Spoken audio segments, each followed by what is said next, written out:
আজকের গল্প স্মৃতিরেখা।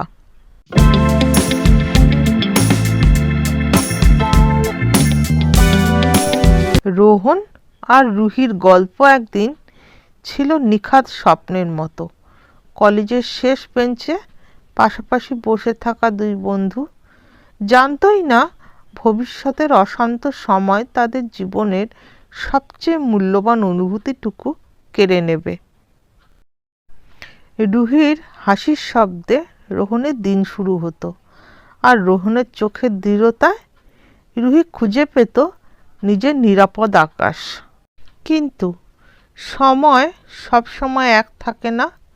চাকরির চাপ, পারিবারিক দায়িত্ব আর ভুল বোঝাবুঝির তীব্র ঢেউ তাদের সুখের চৌকাঠ ভেঙে দিতে লাগলো। রোহন ব্যস্ত হয়ে পড়ল নিজের লড়াইয়ে, আর রুহি শিখে গেল নিজের অভিমানকে নীরবে বুকে চেপে রাখতে। কথার ফাঁকে ছোট ছোট দূরত্ব জমতে জমতে একদিন হঠাৎ পাহাড় হয়ে দাঁড়ালো।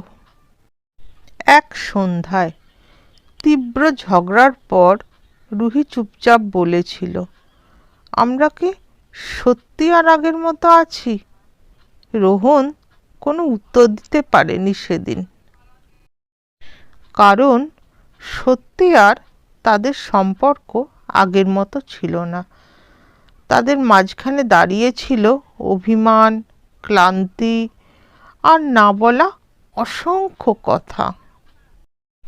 রুহি চলে গেল তার বোনের বাড়িতে কয়েকদিনের জন্য।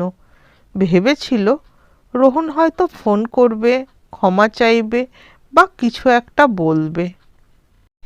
কিন্তু রোহন ভেবেছিল রুহি একটু শান্ত হলেই ফিরে আসবে। এই ভুল বুঝাবুঝির নীরব ব্যবধান, এটাই হয়ে উঠল অশান্ত সময়ের সবচেয়ে বড় দলিল। এক সপ্তাহ পরে তারা দেখা করল, একই বেঞ্চে বসে যেখানে তাদের প্রেম শুরু হয়েছিল। রুহি শান্ত গলায় বলল, চলো ছাড়াছাড়িটা সুন্দর করে করি, কষ্ট না দিয়ে। রোহনের গলা আটকে গেল, তবুও হাসির অভিনয় করল, কারণ সে জানত ভালোবাসা এখনো আছে, কিন্তু একসাথে থাকার শক্তিটা আর আগের মতো নেই। সেদিন রুহির চলে যাওয়া ছিল নীরব বিদায়, আর রোহনের চোখের কোণে ভেজা অশান্তির স্বাক্ষর। সত্যিকারের অশান্ত সময়ের দলিলের স্মৃতিরেখা। লিখনে জয়দীপা, 27/11/2025। নিত্য নতুন গল্প শোনার জন্য চ্যানেলটি সাবস্ক্রাইব করে সঙ্গে থাকুন। ধন্যবাদ।